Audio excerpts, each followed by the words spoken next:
Welcome to the Michigan State Hockey Hub series preview as Michigan State's going to be taking on the Ferris Bulldogs this week. It'll be in East Lansing Thursday night at 7 p.m. At Ferris State in Big Rapids Saturday at 7 p.m. Now that game Saturday is going to be on Flow Hockey. A lot of people probably do not have a subscription. I did go ahead and buy a subscription this year. So I will be following along with that game Saturday, so you can follow along on the Twitter account for updates and possibly videos as well. If you've never been to Ferris State for a game, I highly suggest it. I went up there about 3 years ago. It's a really small rink, low ceilings, great fans, electric atmosphere from the student section. So it's a pretty fun place to see. It's pretty far from East Lansing. I did not know that when I bought my tickets. When I went up a couple years ago. But before we get into that preview, let's go ahead and look at last weekend's games against Michigan. 7-2 loss on Friday, 2-3 loss on Saturday. Although the scores were not in the Spartans' favor, there's plenty of things to take away that I liked. Friday night, and I mentioned on the series preview of Michigan that I did, that secondary scoring from the bottom six is going to be huge. And somebody will have to step up, especially with Lewandowski out. Mitchell Matson had his best game in a long time. And I also mentioned I've really liked what I've seen from him on the dot, on the PK. I think he's finally kind of finding his role and establishing where he can fit on this team. He had a goal and assist, secondary scoring, the bottom six scoring, finally got their first points. And A.J. Hodges also in the bottom six got the assists. He just kind of pushed the puck right in front of the net. Matson was there to just kind of tap it in. And as Matson said on the Danton Cole radio show this week, it was the easiest goal he's ever scored.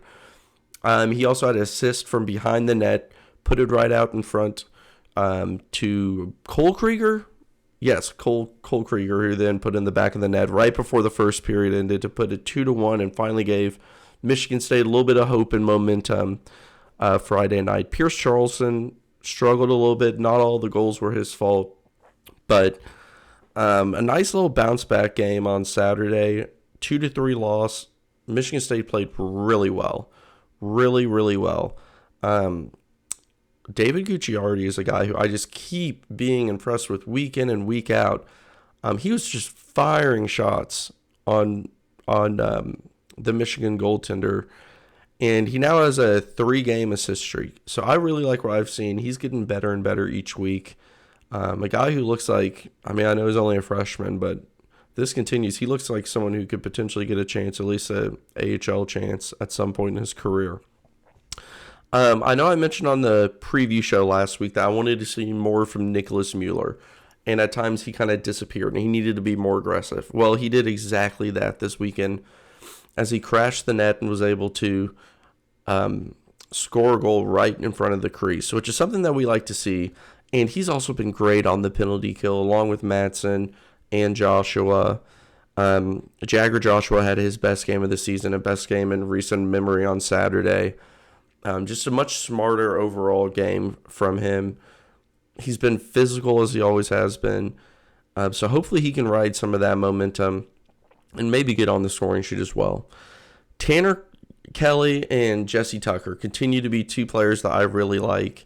I don't think they have a ton of offensive upside, but they're just pestering, so much energy. They create chances, they eliminate chances. Tanner Kelly did miss the open net, and that was such a killer on Friday. Eric Minnendorf put a perfect pass right to Tanner Kelly's stick, wide open net on the 2-on-1, and he just clunks it right off the post. I think it was 3-1 at that point. That would have been 3-2. I think that's right. It would have been a big momentum play, but either way, Spartans, they looked okay, and they showed that they could hang with a top-tier team. Hopefully some of that momentum rides into this week's games as well. So a quick breakdown of Ferris State. Now, I've been able to watch Ferris State. They put out kind of like 5-minute highlights of each game. So I've watched all of those. And then with my Flow Hockey subscription, I was able to watch.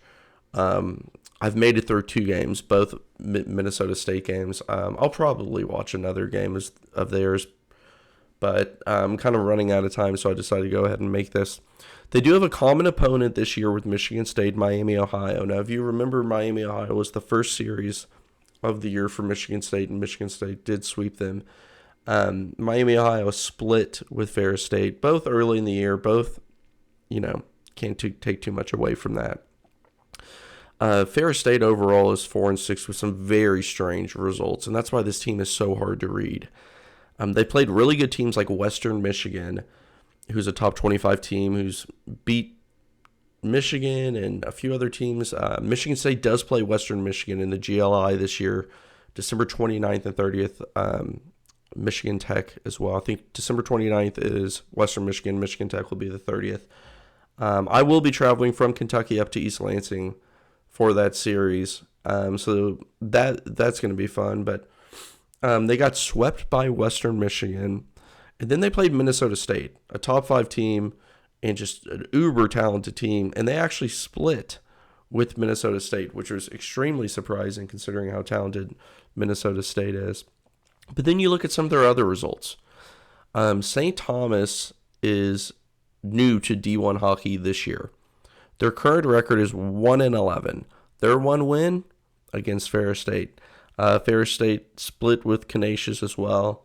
A couple of their players that stood out to me, their top goal scorer with 5 goals is Bradley Merrick. And if you remember that name, that's because he was once a Michigan State commit. The freshman's at Ferris State this year and playing pretty well so far. Liam Mcdougall's not only a fun name, but a fun player. He's a crafty forward who generates offense, smart with the stick on his puck.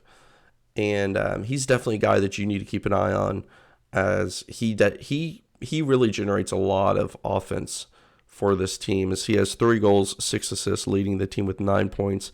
And Dallas Tolik has 8 points, and he was the one that scored a key goal right in front of the Minnesota State goalie that put them ahead and ultimately won the game.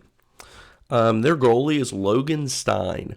Logan Stein, from what I've been able to see, and I am far from able to really comment on a lot of these players. I'm just going off what I've seen in probably a couple hours of watching what they've done.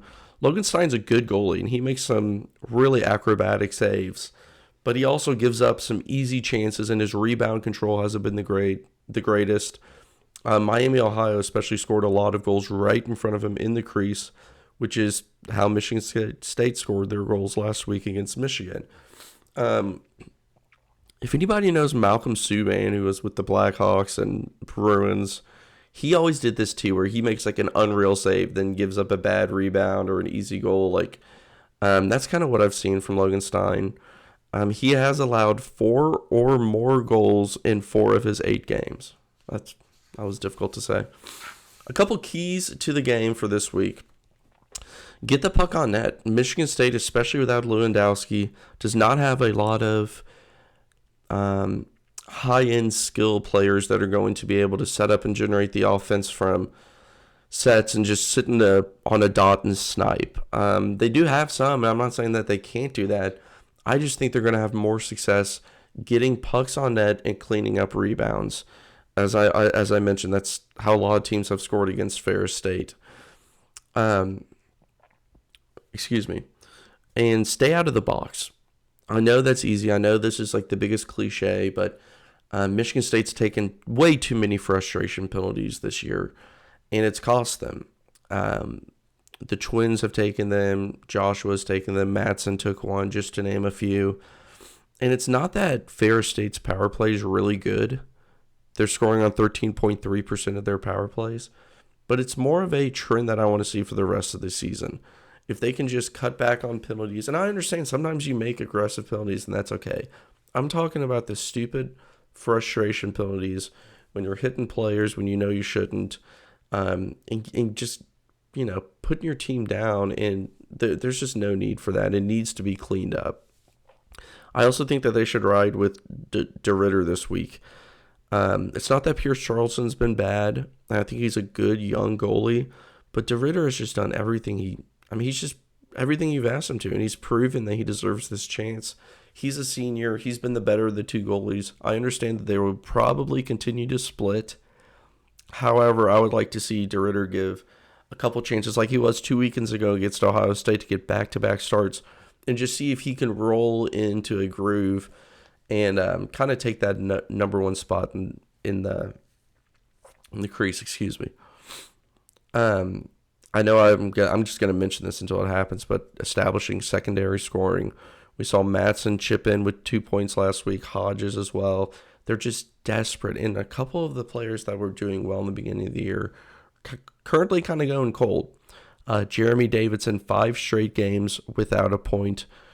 And Christoph Papp as well has gone 5 straight games without a point. He has 4 assists this year, no goal. I'm going to talk about this like every week. Like it just seems like he's due. Like he has the skill.